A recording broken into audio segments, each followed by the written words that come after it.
They said that when one door closes, another opens. God has a plan for us all, and sometimes bad luck continuously comes and makes us lose faith in those words. We feel like they are just empty words of consolation. I used to be like that. Hello, I am Lily, a 27-year-old girl with a very difficult life. Anyway, after my high school years, I decided to go to a big city to go to college. I did not expect the end of high school means that my good days had come to an end. I went to college a month before enrollment, and I intentionally sank in a depravity a bit too much. You know, a girl from a small town to a big, flashy, big city. Of course, I want to try everything I can.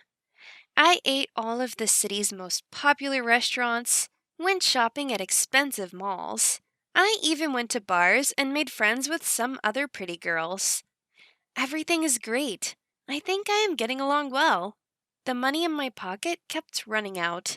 The money I should have spent in 3 months, I spent almost before the end of the first month. But I didn't care. I thought if I would spent all my money, I could have asked for more from my parents at any time. Until I suddenly received a bad news.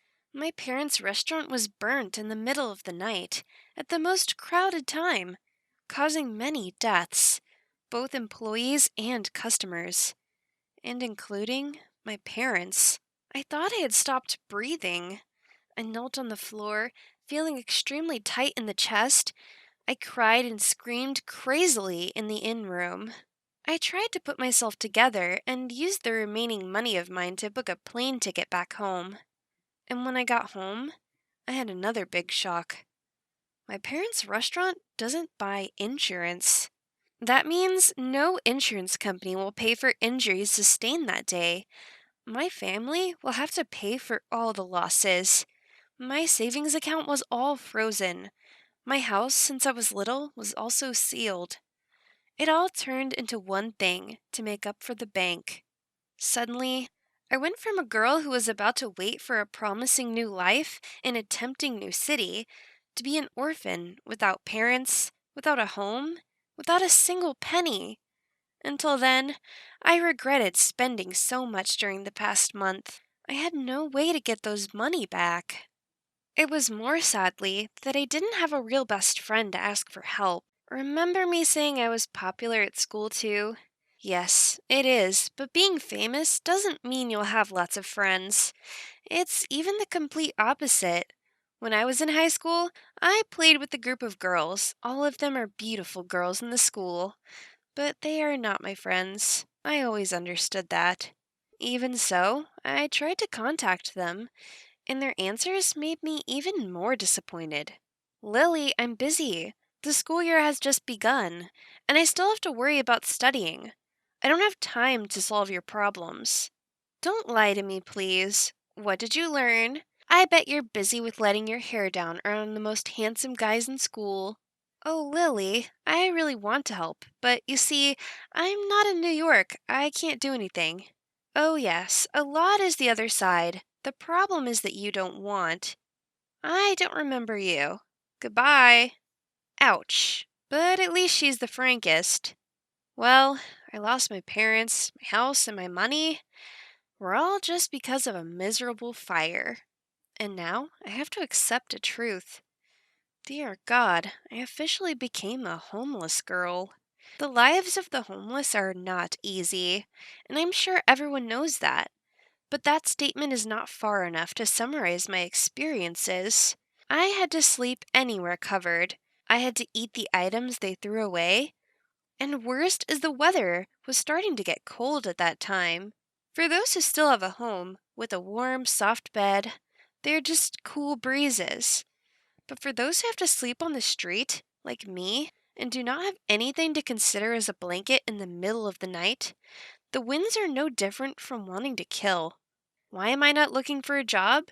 I am sure you are wondering the same. Employment in a small town like mine is very limited, and even more difficult for a homeless girl with only a few clothes to change, all of which were gradually torn. Moreover, I was not being able to take a shower every day, which means that my appearance is a heavy negative point. I was even no longer to see the figure of the famous high school girl with the youthful, dynamic, and sporty appearance. I tried to apply for a job wherever I could, but as soon as they saw my appearance, they immediately kicked me out of the door mercilessly. Get out, grime! I tried to resist, trying my best to rise up against adversity, but my health dried up. I kept coughing, my stomach ached, and I finally fainted right in the middle of the street. When I woke up, I found out I was in the hospital and had been changed into a clean patient outfit. A nurse told me that a passerby who met me fainted in the middle of the road and called for an ambulance. That night was the first peaceful night after everything that happened to me. That night, I laid down and cried all night. Cried because of the feeling of sleeping on a bed, wrapped in a blanket, wearing clean clothes. It was raining outside, like the God was crying with me. And for the first time in months, I felt safe in the middle of the night rain. The next morning, the nurse came and gave me some free tonic. I was scared, thinking that it was about time I was kicked out of here, and I would have to go back to the nightmare life I have lived through all these months. But God forbid it is not. The nurse told me that the hospital is lacking a labor position, and if I want to, I can do that position. I want. Please let me do that. I took the nurse's hand and said, then burst into tears. The nurse gently embraced me and rubbed my back to console me. So, after a near death experience, I finally got a job right in the hospital. I could stay in the hospital 24/24, and I could sleep temporarily in empty beds or benches in the hospital. I ate leftovers in the kitchen at night, and of course, I always tried to work hard. I started getting along well with the cooks in the hospital kitchen. Not only as a janitor, I also helped the cooks, and it turned out I cooked quite well, too. Who expected it? I thought I inherited it from my parents' cook gene. Thanks to this newly discovered talent, I was transferred to work in the hospital kitchen. After a month, I received my first paycheck in my life. A small number for most people, but a fortune for me. I decided to reward myself by buying myself a hot dog, a meal from the money I earned. Then, I went into a convenience store to buy some personal belongings like brushes and toothpaste. When I was in the convenience store, I saw a lottery stand. I suddenly remembered my father. Every time he went to the convenience store, he always bought a few lottery sheets to scratch. And the luckiest time was he raked in $5, the lowest prize. I thought for a long time, finally choosing to buy a single one. I don't have much money to spend on these things, nor do I have faith that I would win, but I wanted to experience once again the feeling of scratching the lottery tickets, just like when my parents were still alive. I went back to the hospital, packed my personal belongings in a corner of the closet, and got ready for my kitchen shift. At this point, I remembered the lottery ticket. I took a coin, slowly scratching the silver layer. Of course, I never thought the joy of winning. I was just happy to be able to do something I used to do while my parents were alive. But oh my God, I could not believe my eyes when I saw it under the banknote that I had won the first prize. First prize! First prize worth $1 million. It took me several minutes to begin to understand what had just happened. I jumped up happily and screamed incessantly. I immediately contacted the lottery company.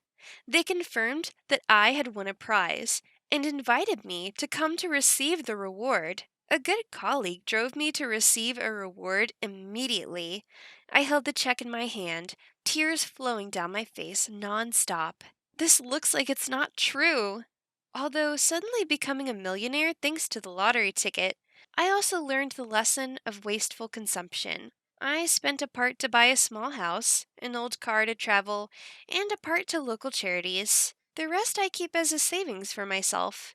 And I continue my work at the hospital. What do you guys think of my story? Do you think I'm a lucky girl? Leave your comments below.